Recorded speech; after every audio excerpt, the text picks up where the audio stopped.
Hi, boys and girls. Today we're going to be reading The Do Nothing Machine, and it is written by Sharon McDonald and illustrated by Lisa Voley.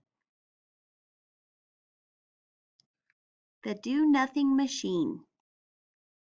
The story begins, no blueprints or plans, a rhyming account of a child's two hands.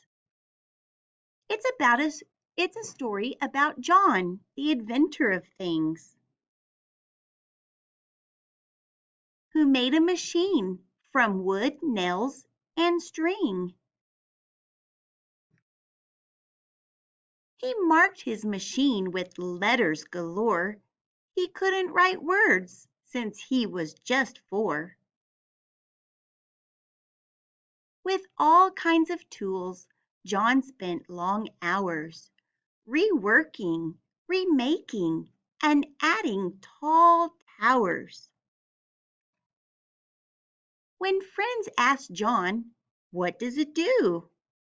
"Nothing," he'd say, "I'm not even through."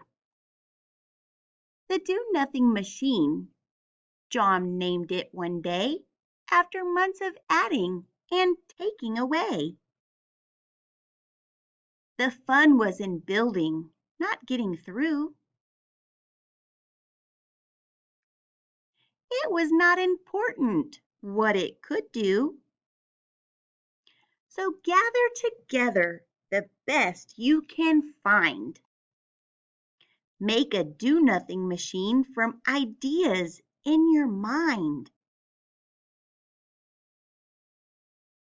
The end.